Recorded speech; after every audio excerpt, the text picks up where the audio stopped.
Young Adult Podcast. Welcome to podcast 173. 173. Oh, baby, we got some things to show off. We got our new CY&YA shirt here. Yeah, hold on. Let me grab this side and kind of get it right there in the camera. Thank you. There it is. You want to flip it? Yeah, That's the front. That's the back. Sorry. Look at that. I got a new shirt. We're giving these away to everybody who comes to our next Cornerstone Young Adult service on October 24th. That's right. Which will be fantastic. It's going to be awesome. It is going to be a great night. I'm looking forward to that night a lot. And we're starting a brand new format today on the podcast. I'm excited. Yeah. So some things will be familiar, and then we'll do some other things. So we're gonna do we're gonna choose who will win. Yep. Then we'll do a brand new segment called Culture Clash. Culture Clash. And then we'll end with some Bible talk. That's right. All right, let's do it. Who will win? Who will win? It's time for the picks. What a disappointing Sunday night. I wasn't not emotionally even ready for the game.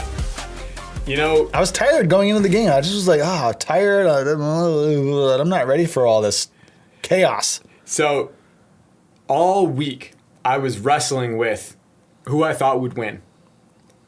And I picked the Lions to win on the podcast. Me too. But then on Sunday, you can ask my wife to confirm this if you don't believe me. On Sunday, we were driving home to watch the game. And she said, who do you think's going to win? And I said, I picked the Lions on the podcast. So I'm publicly, that was my pick. I said, but on game day right now, I feel like they're going to lose. Yeah. You know what happened, which was a big disadvantage to us? What was that? There was a few injuries during the week at practice, Yep. which was bad.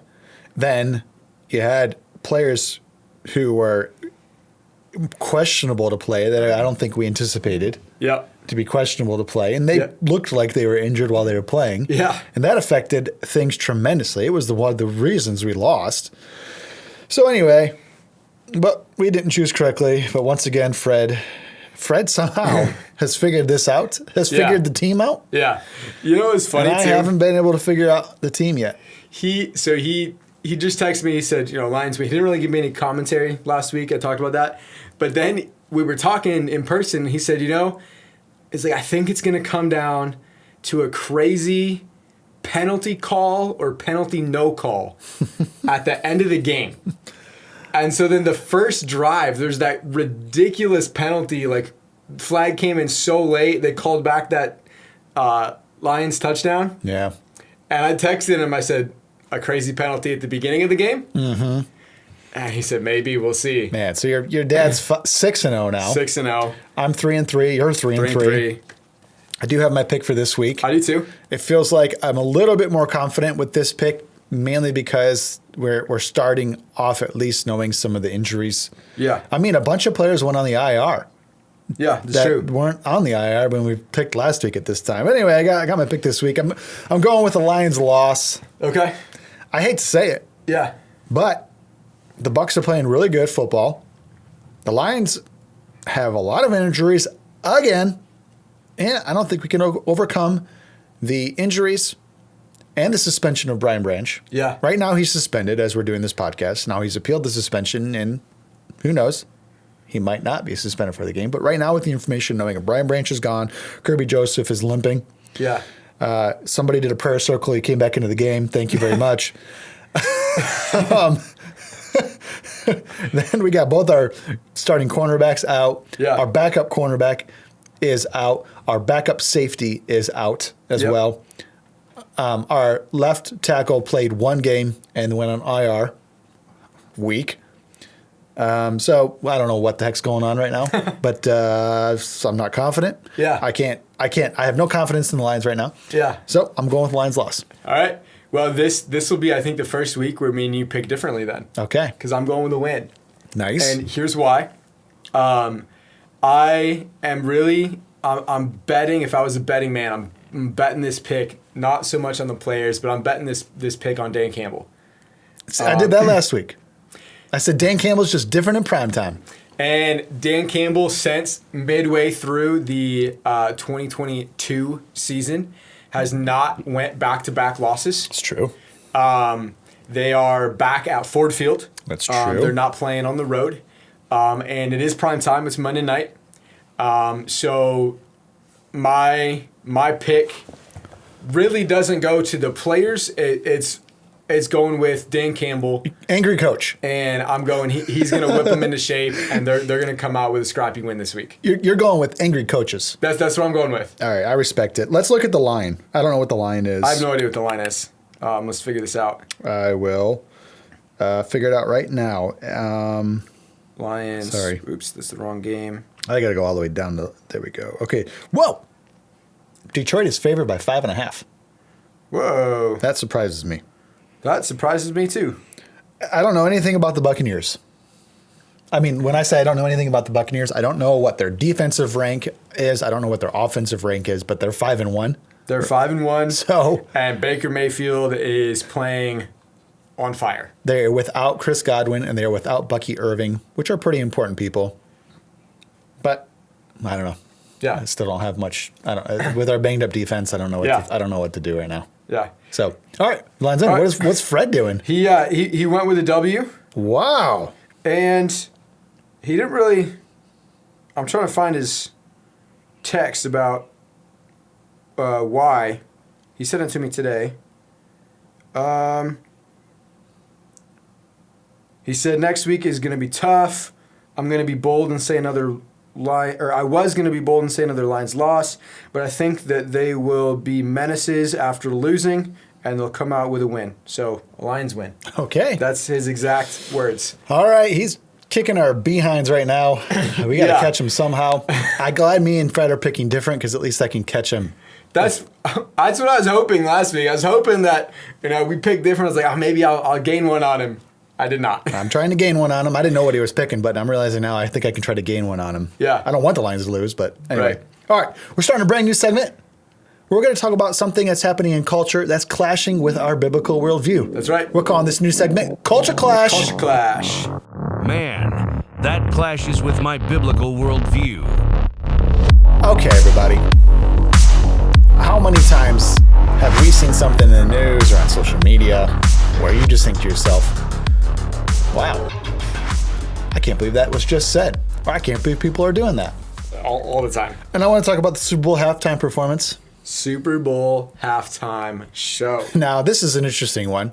There's a lot here. I don't know if I agree with everything that's being said about this Super Bowl halftime show, but a lot is being said. Yeah. Let me just point out the things that I know is for 100% fact about the Super Bowl halftime show. There's a performer named Bad Bunny playing. Mm-hmm. Why is he called Bad Bunny? I did some research. You did? Okay. I did some research. Apparently, it's his nickname because of a photograph taken of him when he was a little boy. He was in a bunny costume. Okay. And I guess he's like, oh, you look like a bad little bunny. So Bad Bunny became his nickname, his artist name. Yeah. He is, this is important these days, and which is big culture clash for us Christians. Apparently, his sexuality is fluid. Okay. That's important. It's in his bio. That's crazy. He's more than just a singer. He's also an actor. Yeah. And he's been known to play homosexuals. Okay. In different movies and things like that, kissing boys. And he likes both boys and girls. Okay. And he says he doesn't know really where he leans. He's fluid. So there's weird stuff like that. Also, in his performances, when he goes around his tour, he does drag queen things. Okay. He dresses up in drag. Yeah. Now, the Super Bowl halftime performances never line up with Christian worldview or biblical worldview. And they never have. Yeah. And I'm not really assuming they ever will. I think the closest maybe we'll ever get one day is if Creed maybe played. That'd be the closest we'd ever get. Yeah. But that's hard pressed to say they're Christian. So anyway, so it never has lined up with their Christian worldviews. But this one in particular seems to be clashing a whole lot more than others. Yeah, I would agree. Now, there's other things about this whole performance that I don't really care. I don't really care that he's Puerto Rican and that he speaks mostly Spanish, or that he's going to sing a lot of his songs in Spanish. That's not offensive to me in any way, shape, or form. Nope. Although it might be boring just not even knowing what he's saying because I don't speak Spanish very well. But that's not a reason for me to get all worked up. But I am a little worked up over this one. Yeah. And I am so excited to hear that Turning Point USA is actually planning and going to do an alternative halftime show. Yep. I'm guessing they're going to stream it on their YouTube channel. Right. That's my guess. Yeah, that's my guess too. If they are, I think as a church, we're actually going to, I talked to my dad about this. Okay. Once more details come out about this, we'll actually make an announcement at church and let the people know about the alternative halftime show where to find it. Yeah. So that they don't have to be subjected to some sort of, let me just say this. I mean, the performance could get extremely offensive to Christians. Yeah. And I would say this. Maybe they're doing it on purpose. They might be. Maybe they're doing it to offend people on purpose. I don't know. I don't know either. But they might be. They might be. Or they're just lost. Could be that too. And they don't think it's offensive at all. Right. And they're offended at us that we're so prude and our noses are up in the air. Right. Yeah, I don't know. But that is a big culture clash. What's your opinion on this whole thing? Yeah. I would agree. Like you said, the part that that he sings in Spanish, most of his songs are all in Spanish. That's not offensive to me at all. I thought, wow, this is gonna be the most boring halftime show ever. Yeah, honestly, I mean, if you sing in Spanish all the time, it's not very engaging for us. Yeah, I'll be honest. I usually care very little about the halftime show. Was there any halftime show in particular that you were a little bit excited about ever over the years? I'm trying to think. Not really. There was probably some that happened when I was younger that if they happened now, I would be excited about. Does that make sense? Yeah, sure. But when I was a kid, I didn't really care. Even as a young kid, I was way more excited about watching the football game. Yeah. Halftime was when we all got up and got snacks and, talked about what had happened in the first half. It wasn't never in my Super Bowl watching culture was the halftime show a big deal. With any of growing up in my family, we went to a lot of different Super Bowl parties and stuff like that. That was never a focus. But obviously the stuff about them putting up on stage on the platform in front of everybody, this guy who is sexually or sort of sexuality is fluid, has the drag stuff in his show. I think that's really a big culture clash for me. Yeah. Really, obviously, extremely goes against what our biblical worldview is, what the Bible teaches, and it's just, I'll be honest, it just really makes me almost just sick. You know what I'm saying? It's just it's just gross, disgusting feeling about stuff like that for me. Yeah, it makes me uneasy as well. And so and then I had heard about the alternative halftime show. Do they know who's doing it yet? There are a lot of names floating around. Yeah. And I don't think anything has been solidified yet. Okay, that's what I thought. But all the names floating around are great. Yeah. So I'd be happy with whatever's, if they choose a few of those or one of those. Yeah. I'd be really happy. Yeah. So. Those are kind of my thoughts on it. I think that because I think here's one of the things people are going to say, Pastor, why are you guys talking so much about this one versus the other halftime shows? There was a lot of stuff, but with that, and I think for me, it's the openly drag, pro, homosexual, fluid sexuality aspect that in his performances is very much at the forefront of it. It's in his shows. Yes, it's in his shows. So is he going to be doing that stuff on the stage? I don't know, but that part is the part that really, I would say, makes me very uncomfortable and extremely uncomfortable. I don't want my children to see it. Right, that's a big thing too. Is maybe it's because I'm a dad now, but I'm I don't want, even my daughter's 1 year old, but I don't want her watching any of that stuff. Yeah, I know. And so, yep, there's our culture clash for this week. We'll have a new one next week. We will. All right, let's get on to Bible talk. Bible talk. I love me some Bible talk. Matthew 27. Matthew 27. I have named this chapter of the Bible, the responsibility chapter. Yeah. I was reading my Bible last week, Okay. and I came across just working my way through Matthew like normal, Yeah. going through it.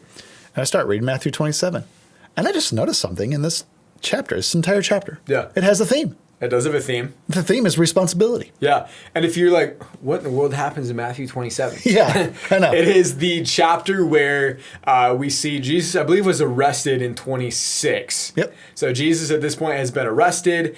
It kind of opens with a kind of thread line of Judas and kind of what's going through his thought right then. Then it goes directly into the trial with Pilate and Jesus and ends with his crucifixion. Yes. Kind of goes through that whole process. So that's what's happening in Matthew 27. It's an extremely intense chapter, and I would say that I've never noticed this before, mainly Yeah. because I've just been looking at it from like this thought of, oh man, Jesus, this stinks for him right now. Right. But for some reason, this time when I read it, all this theme popped out at me this word responsibility is in there numerous times. Yeah. And that theme is in there numerous times. Right. It pops up right away at the beginning where Judas comes back to the religious leaders, the leading priests, and has those 30 pieces of silver in the bag. And he says, I didn't know that you were going to want to condemn this man to death. Yeah. I don't want this money anymore. I don't want this responsibility on my hands anymore. Yeah. And he gives it back to them. Yeah.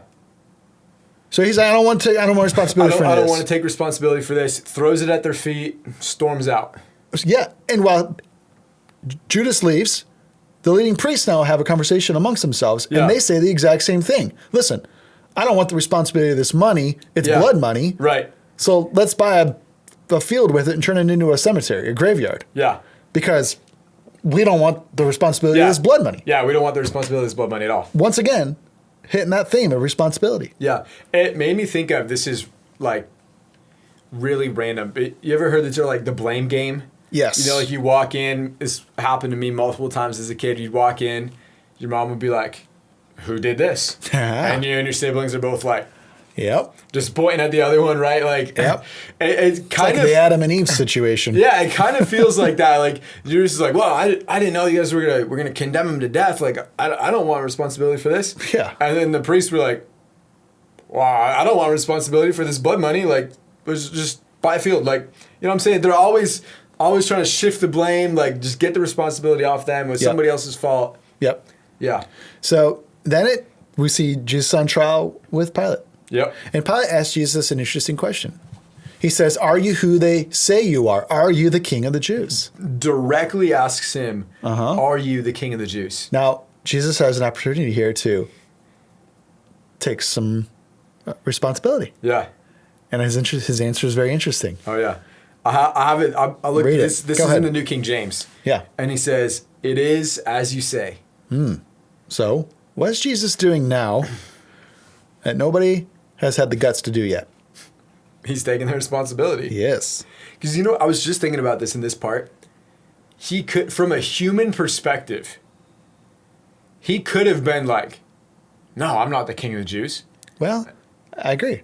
And He could have explained to him, I'm not here to overthrow the Roman government. right, he could have went down this thing of like, I'm not here to overthrow Rome. We're just kind of doing some new like, I'm just a good teacher. Like, he could have went down this road and not taken all this responsibility. And who knows, maybe it wouldn't have ended in his crucifixion, which from a human perspective would have been a good thing, right? Listen to this weird. Listen to this. All right. I saw this last week and I was studying for a completely different message. Okay. The Jews hate Rome. Yeah. They're under Roman control. Yeah. They want to fight Rome, defeat Rome, Yeah. and not be under Roman control anymore. Right. Jesus comes. Yeah. He claims himself to be king. Yeah. But Jesus never says anything negative about Rome. Yeah. Who does Jesus say negative things about? The religious leaders. Religious leaders. So now think about our day and age. Yeah. Have we wasted too much breath complaining about our own government when we maybe should just be simply focused on our own religious institution, the Yeah. church, just like on. Jesus was? Yeah. So Rome had no issues with Jesus because Jesus never said anything negative about Rome. Yeah. As a matter of fact, when they tried to get him to say something negative about the Roman Empire Yeah. or Rome in general, Yeah. he wouldn't do it. Yeah.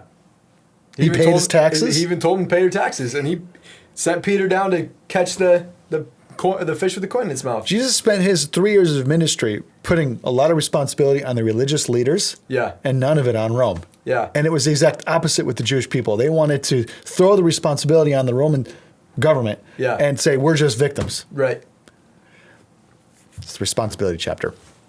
Anyway, so then he's the first one all of a sudden on the scene where he's taking responsibility for the situation at hand. It is as you say. Yeah. I am. So we get this whole situation. Pilate cannot find anything wrong with Jesus.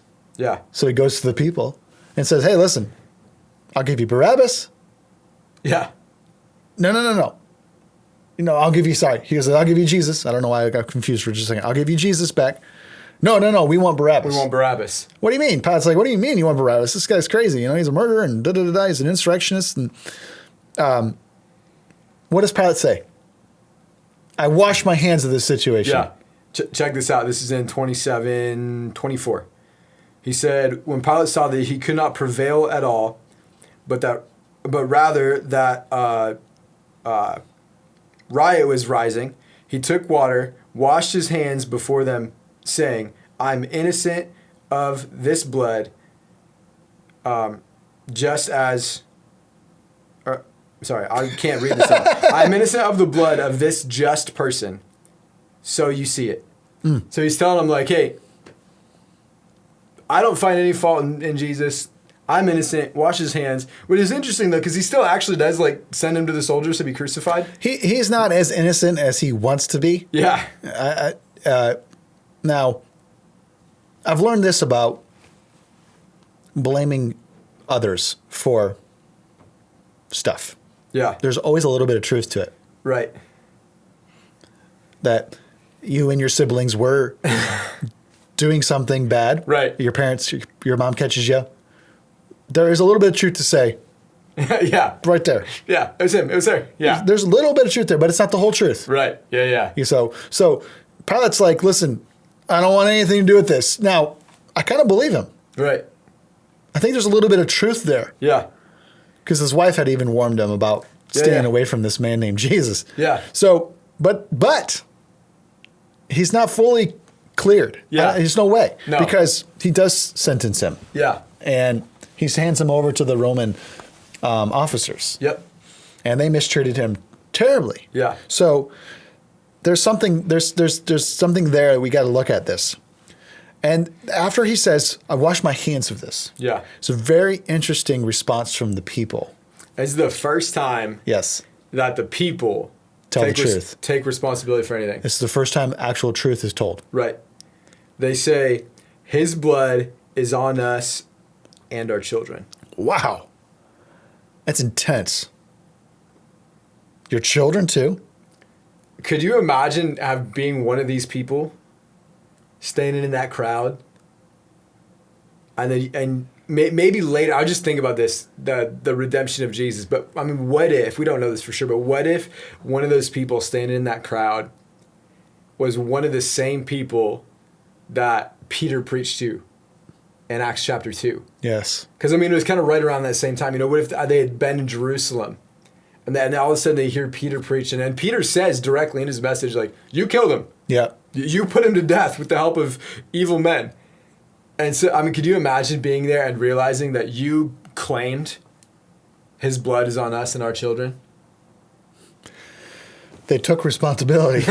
I'll tell you that. Yeah. And they were right too. Hey. My goodness. What an interesting chapter. Yeah. There's a lot of just real powerful, life-changing situations. Mm-hmm. This is a good chapter for all of us because if you're going to do anything of significance with your life, you have got to be willing to take full responsibility Yeah. for your life. Oh, yeah. You know, I wanted to get to this part because this was something that you didn't bring up when we were talking through this real quickly, pre-podcast.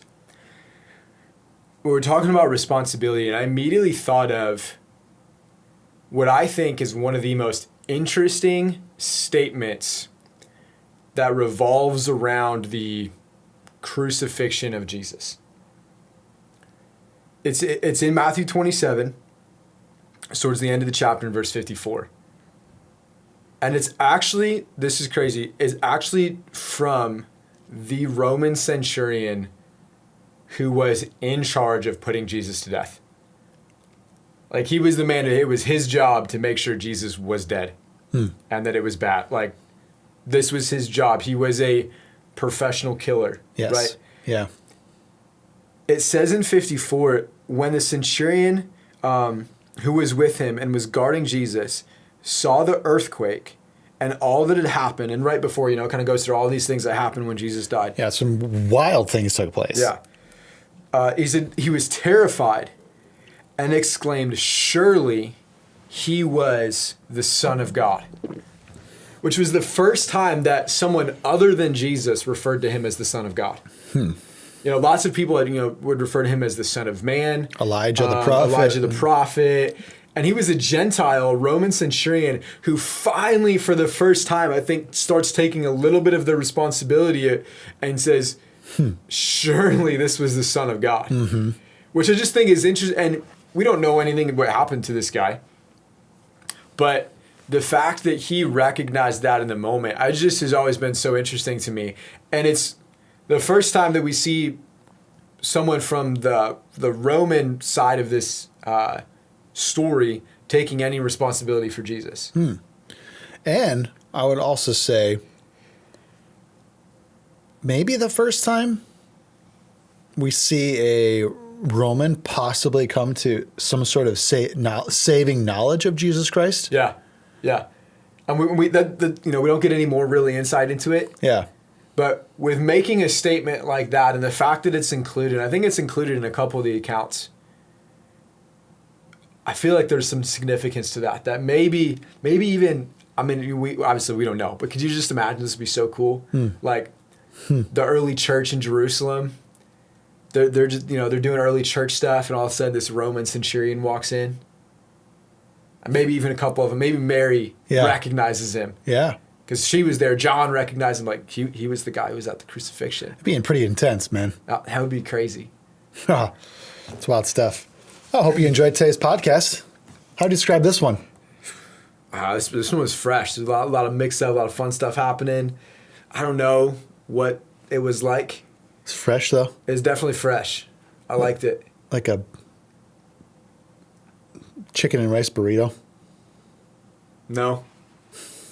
Something with like more veggies in it, Something has a little... Oh. A little bit of that, a little bit of this, a little bit of that. So like a chicken and rice burrito with a lot of veggies. Yeah. Maybe like a quesadilla. Like not just like a chicken and cheese one, though. It's got like onions and peppers and all this salsa and some stuff on there. You know what I'm saying? Oh, I know exactly what you're saying. Oh, yeah. Oh, yeah. Making me hungry. It's been great being with you, audience. Oh, it's been a good one. Catch you on the next one. Bye. Youth and Young Adult Podcast. Youth and Young Adult Podcast. Youth and Young Adult Podcast.